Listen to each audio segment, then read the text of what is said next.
Alright, my first game jam. Can't wait to do this. Wait, what? Okay, so the theme is exploration. Okay, exploration, yeah, that's easy. Huh. Okay, so when you hear exploration in a game, it's usually games with an open world with limitless possibilities. Players should be allowed to explore the map and do whatever they want. Yeah, I don't think I can do that in 48 hours. So I thought of another way to achieve this. So first, one of the rules of the game jam was that we can only use the Kenney assets to make the game, which is great because, like I said in my last video, my design skills aren't really the best. So after searching around his assets, I found this tiny 2D dungeon set, which gave me an idea. Imported that into Unity, and you guys know the rest. I created a tile palette and I created a player with a sprite, which was also there in the asset pack. I then programmed the movement of the player and the player can now move. I also made a quick animation for the player and made the sprite flip direction according to the movement. I then created a small room with walls as the boundaries as a testing area, and also I did change the movement to a more step-based movement, as you can see here, because I thought it would change to the mechanics of the game. But let's just say, to a few issues I faced, I thought of just going back to the normal movement. I thought of ways on how I can make my game fit the theme. Because of the limited time I had, I knew I couldn't make a big open world game. So I took a different approach. My plan was to make a few levels and make it sort of like a maze design. So you got multiple ways to go. Most of them are dead ends, but only one leads you to the next level.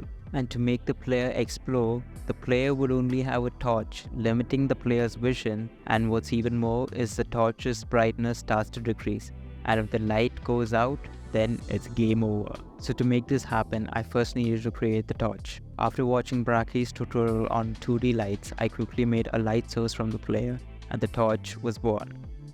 I also gave the light a yellowish orange tint to it, so it would give a warm look to it, so it kind of resembles that of a flame. I then made the room bigger, so it would be the first level of the game, and I created a door so that when players go through it, they'll go on to the next level. But I had a feeling if I leave the door in the dark, there might be a chance where few players might miss it, so I added a light source to prevent that from happening. After that, I moved on to the next level and started designing it.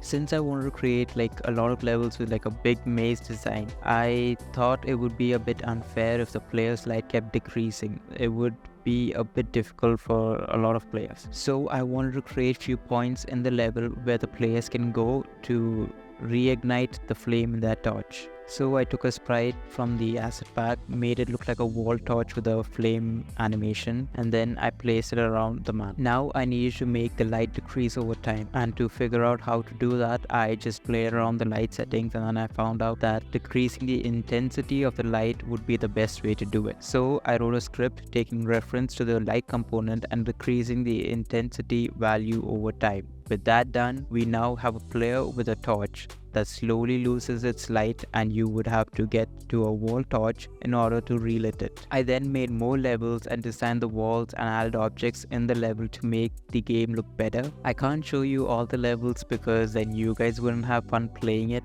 if you knew all the levels. I also plan on having enemies in the game, so I started working on the sword mechanics. Also made closed doors where you would need a key to unlock it. The key could be anywhere in the map inside these barrels. I made two types of enemies and spikes in the map, so you would have to be careful while exploring. You can't rush through it. I also made two swords. You get the wooden sword easily, but the steel sword is hidden in some level, so if you guys want to get the steel sword, you guys would have to find it, explore. I also then made a final level where you would need to open the chest in order to complete it, but the chest requires 5 keys to open it. And after creating all the levels and designing them, I only had 1 more hour left in submission. And I knew if I don't have any UI elements, the game would be hard and a bit confusing, and the game wouldn't look too good. So I created few texts for the tutorial part of the game so the players can learn how to play the game, and I created a health bar for the player's health. And after doing all the major UI elements, I only had 30 more minutes left. I knew I didn't have any more time to make any changes to the game, so I went ahead to submit it. But that's when I found out that I haven't installed the WebGL build, and after installing it, I quickly exported my game. But while exporting, morning I hit an error. I quickly searched through the web, fixed it, and I only had 10 more minutes left. So I gave my game to export again, and this time it was successful. But after uploading it on itch.io, I found out that there was another error, and right now I was pretty much in a panic situation because I only had like 5 more minutes left. I quickly searched through the web, found another fix, and I exported my game again. This time when I uploaded to itch.io, I saw that the game was loading, and I thought my game was totally fine. And since the time was done, there was pretty much nothing I can do if there was a problem. So I just went to take a little break to clear my mind because this 48 hours was a